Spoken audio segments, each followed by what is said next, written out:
Serre Caladoise, donc moi c'est Rémi. Nouvel épisode de nos petites vidéos conseils que vous nous réclamez, donc on continue à le faire. N'hésitez surtout pas à faire, comme j'ai eu beaucoup cette semaine, des petites critiques sur ce qu'on peut améliorer, sur des choses qu'on pourrait faire différemment, ça nous intéresse beaucoup.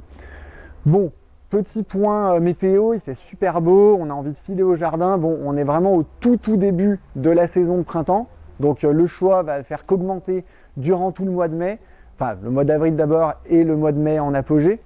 Voilà, on est vraiment au tout début. On est également plutôt sur la fin de saison de tout ce qui va être plantes de pleine terre, les arbres, les arbustes, donc on peut encore aménager les jardins extérieurs en pleine terre. Voilà, il reste encore en gros 15 jours pour le faire, donc on est toujours là pour répondre sur ces thèmes-là.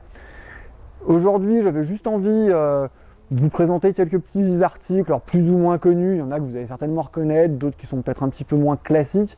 Mais voilà, c'était pour vraiment amener de l'idée colorée avec un temps pareil, ça aurait été dommage de s'en priver. Allez, le premier, bon celui-là je pense que pratiquement tout le monde doit le connaître, Dipladenia. Plante très connotée cimetière pour une raison simple, c'est que c'est la plante la plus résistante au sec sur le marché. Il n'y a rien qui est plus résistant au plein soleil et au sec. Alors elle est connotée cimetière à cause de ça. Pour autant, en balconnière ou dans des petits massifs, on n'a aussi aucune plante qui a un visuel pareil, autant de fleurs. Donc c'est toujours intéressant.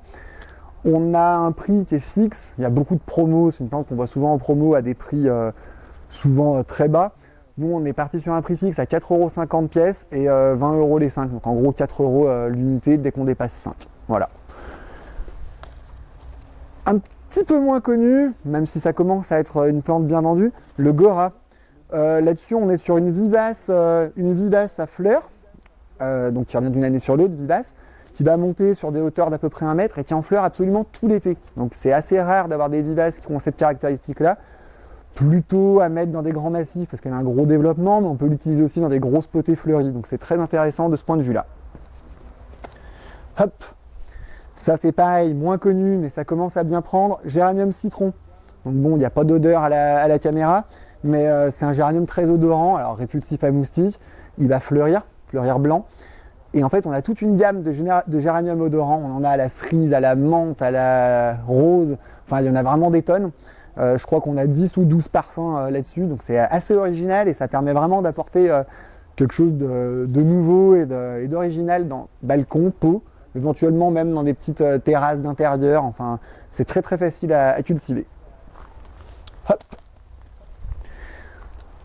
L'avant-dernière, bon ça, je pense que beaucoup connaissent, c'est de l'hibiscus, donc on en a beaucoup. Ils sont carrément au fond, on les devine certainement pas sur la vidéo.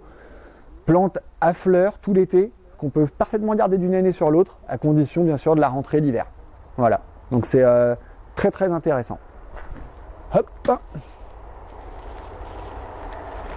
Il va y avoir un peu de bruit. Ça, c'est nos voisins. On ne sait pas les gérer.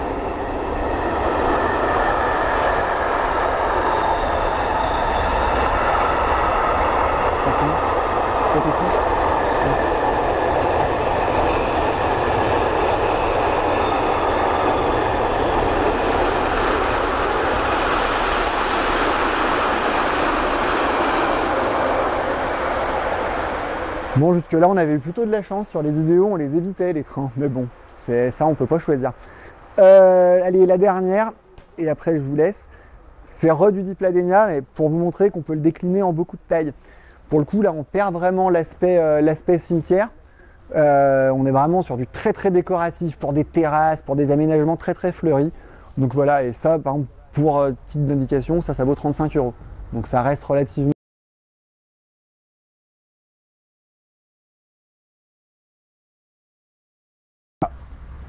Je le range ici.